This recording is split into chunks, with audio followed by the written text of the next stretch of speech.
खुश रंग परिंदों ने बरसात की कंकर की दिल झूम उठा, दिल झूम उठा। बहुत उम्दा।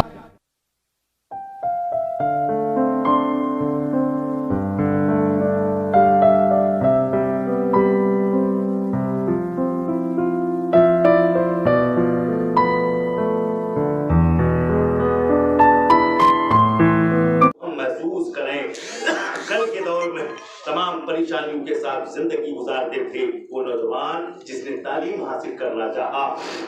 दोस्तों जरा देखते चलें वो तालीम हासिल करता तो करता कैसे। बाप का साया सर से उड़ गया, माँ भी बेचारी गरीब थी, कहां से कमा कर लाती तो उसको खिलाकर उसकी परवरिश करती। वो बच्चा जब होशमंद हुआ उसने उस जमाने में एक ठेले की शक्ल में एक सवारी लिया और सवारी में कुछ सामान लादकर घर घर गांव गांव वो उसको फरोख्त करता था। और जब शाम का वक्त होता था, शाम के वक्त में कल के दौर में अगर कहीं उसको लाइट का थोड़ा सा भी बंदोबस्त होता था, उस लाइट के सहारे से वो पढ़ता था।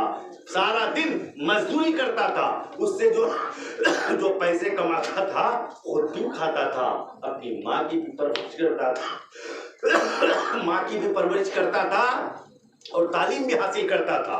एक दिन का वाकया है कि चिलचिलाती हुई धूप में ठेला लेकर जा रहा है, अचानक प्यास लगते ही एक गली पे जाके ठेला रोका, आवाज दिया, अंदर से एक औरत आई। कोई सामान था, सामान की कीमत पूछा। उसने कहा सामान बात को बहन, मैं गरीब इंसान हूँ, मुसाफिर हूँ, मुझे प्यास की शिद्दत है, भूख भी लगी है, लेकिन तुझसे मैं गिलास पानी का सवाल करता हूँ, क्या मुझको एक गिलास पानी का मिलेगा? औरत थी, औरत का दिल नरम होता है।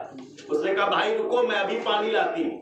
वो अंदर गई और अंदर जाने के बाद पानी नहीं बल्कि गिलास में दूध लेकर आई और उस नौजवान के हाथ में देकर कहा भाई ये लो पियो। उसने कहा मैंने पानी तलब किया था।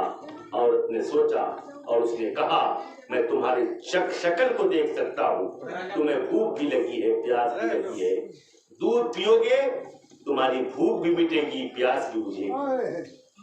नौजवान ने उस एक गिलास दूध का लिया है, पिया है। याद रखिए जब आप किसी को कुछ दे रहे हैं, हो सकता है जबान से आपका शुक्रिया अदा करे न करे, मगर याद रखिए जब आप कोई नेक काम कर रहे हैं, खुद ब खुद उसके जबान से निकले या न निकले, अगर उसके अंदर सच्चाई है, खुलूस है, तो रब की बारगाह में कबूल होता है और हो सकता है वही आपके लिए बाइस से नजात हो जाए। बेशक वो नौजवान दूध पीकर चला और एक दौर चल रहा। कई साल के बाद इस कदर तालीम हासिल किया कि उस इलाके का सबसे बड़ा डॉक्टर बन गया। उस इलाके का सबसे बड़ा डॉक्टर बन गया और जब डॉक्टर इतना बड़ा बना, पैसे आने लगे, तो उसने एक बड़ा सा हॉस्पिटल खोला। जिंदगी ने करवट लिया।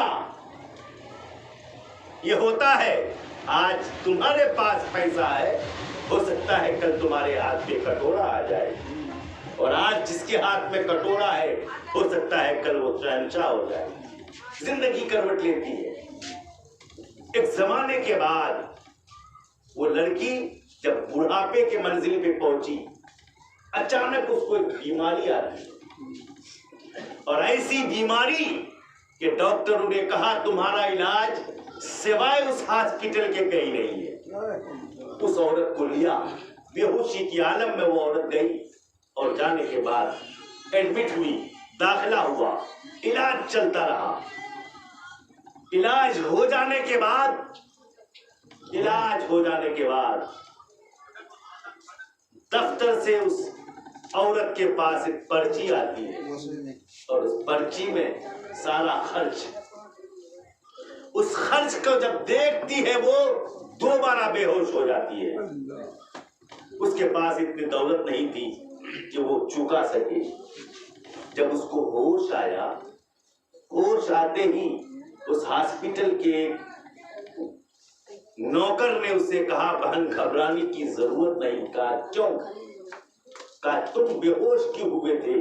कहा भाई मैं सेहत तो पा गई हूँ, लेकिन लगता है दोबारा मेरी बीमारी मेरे पास आएगी। कहा क्यों? कहा मेरे पास इतने पैसे नहीं है जो अपने इलाज पे खर्च हुए हैं वो तुम्हें दे सकूं। उसने कहा तुम्हें इलाज के पैसे देने की जरूरत नहीं, ये नीचे देखो नोट लिखा हुआ है कि इस पेशेंट का पैसा न लिया जाए, इसका पैसा पेड हो गया है। उस औरत ने कहा किसने पेड किया? किसने पेड किया? उस नौकर ने कहा रुक जाओ, मैं उस मेहरबान से मिलाता हूँ। नौजवान भागता हुआ गया और डॉक्टर को ले आया। डॉक्टर सामने आए। आने के बाद औरत और उस नौजवान डॉक्टर से जब मुलाकात हुई, नौजवान डॉक्टर रोने लगे। कहा बहन तुम मुझे नहीं पहचान रही हो, लेकिन मैं तुम्हें पहचान गया। मैं वही नौजवान हूँ जो गरीबी में ठेला लेकर तुम्हारे दरवाजे से गुजर रहा था। पानी का एक गिलास मांगा था, तुमने दूध दिया था। औरत ने कहा मैं पहचान गई। कहा तुम्हारे उस एक गिलास दूध ने मुझको इस काबिल बना दिया कि मैं डॉक्टर बन गया, और उसका हक मैं तो अदा नहीं कर सकता। बावजूद मैं तेरे खर्च को अपने इस पूरे हॉस्पिटल के तरफ से तुम्हारे खर्च को अदा करने के बाद तुमसे आज भी हाथ जोड़कर मैं माफी की तलाशी कर रही हूँ। बहन मुझको माफ कर देना, कहीं ऐसा ना हो जाए कि उस दूध की कीमत मुझको मैदान महशर में अदा करना पड़े। रात वाकया बताने के बाद आपको बताने का मकसद सिर्फ ये है कि आपके दरवाजे पे कोई साइल आए तो आप उसे मत छिड़किए, आपसे जहां तक हो उसको दीजिए। हजरात मैं आपको बताऊं यही एक मसला सुनिए, यहीं पे एक मसला ये सुनिए। मसले की बात ये है कि तुम अगर पैसे वाले हो, तुम्हारे पास पैसे हैं, तुम्हारे पास अगर दौलत है और फल के मौसम में अगर तुम कोई फल खरीद के लाते हो, उलमा ये बयान करते हैं कि 1 किलो फल अगर अपने घर के लिए लाते हो तो 250 ग्राम फल अपने मोहल्ले में जो आपके गरीब लोग हैं उनके लिए भी लाओ। उलमा ये बताते हैं कि अगर तुम ऐसा नहीं कर सकते हो, अगर तुम्हारा जेब अलाउ नहीं करता है, तो कहा यह गया है कि उस फल को तुम काले पॉलिथीन में ले आओ ताकि गरीब की नजर न पड़ जाए। रूह तुम्हारे पास भी है, रूह उनके पास भी है। यहां तक आया है एहतियात कि तुम अगर फल लाते हो जिसमें छिलका है, अगर तुम पड़ोस वाले को दे रहे हो तो ठीक, वरना तुम फल लाकर घर के अंदर साफ करके खाओ और उस फल को तुम फल के छिलका को जमीन में दफन कर दो। ऐसा न हो कि किसी गरीब की रूह तरस जाए और इसी वजह से तेरी आखिरत बिगड़ जाए। ये एहतियात के पहले हजरात मैं अर्ज कर रहा था बीमारी के ताल्लुक से। अल्लाह तबारक व तआला न जाने कौन सा बहाना पैदा करता है। उसी डाइजेस्ट में एक वाकया लिखा था किसी गैर मुल्क के बारे में। एक नौजवान को बीमारी लाई। बीमारी भी कैसी लगी? हम सबों के जबान में थूक है, थूक जिसे हम फेंकते हैं। थूक अगर हम आपके सामने थूकें और थूक का एक कतरा आप पर गिर जाए तो आप घिन महसूस करते हैं। लेकिन वही थूक आपके लिए अल्लाह ने कितना बड़ा नियामत आपको दिया है।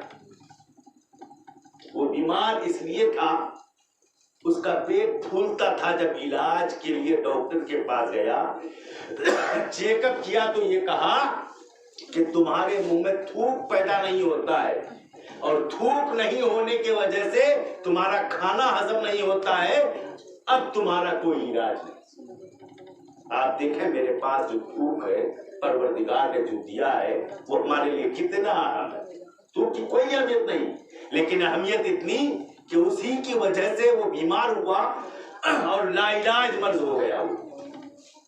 हज़रात महसूस करना चाहिए इंसान को कि अल्लाह की दी हुई सारी चीजें मेरे लिए नियामत है। हम महसूस नहीं कर पाते। हमारे जिस्म के अंदर जो नाखून है जिसे हम काट के गिराते हैं, ये भी अहमियत है। आपके उस हिस्से में जहां दूसरी चीज न जाए, आपके हाथ की उंगली जाए, वहां खुजलाहट पैदा हो। और अगर आपके पास नाखून नहीं है तो खुजला कर सुकून नहीं महसूस कर सकते आप। मालूम ये हुआ कि नाखून जिसकी कोई अहमियत नहीं, वो भी अल्लाह की नियामत है। इसलिए हमें चाहिए कि अल्लाह की रजा पर हमें राजी होना चाहिए। हजरत एक आदमी को मैंने देखा, आप भी देखते होंगे, चाय की दुकान में गए, चाय की दुकान मैंने चाय मांगा, करीब में थे, उसने भी चाय मांगा। उसने कहा रुक जाओ, दुकानदार से कहा रुक जाओ। कहा क्या हुआ? कहा बगैर चीनी के देना, बगैर चीनी के देना। मैंने कहा हुआ क्या भाई? कहा मुझको शुगर है। शुगर हो तो क्या हुआ? कहा शुगर है, मैं चीनी से परहेज करता हूं। क्यों भाई? कहा डॉक्टर ने कहा। अब जरा महसूस ये करें, वो चीनी जिससे वो बच रहा है, चीनी से बच रहा है, क्यों? डॉक्टर ने कह दिया। जान की परवाह, अगर वो चीनी खाएंगे तो मेरा शुगर बढ़ेगा और हमें मौत हो सकती है। चीनी जायज है या नाजायज, मैं पूछना चाहूंगा। हर आदमी कहेंगे जायज है। चीनी खाना हलाल है या हराम? हलाल है कि हराम है?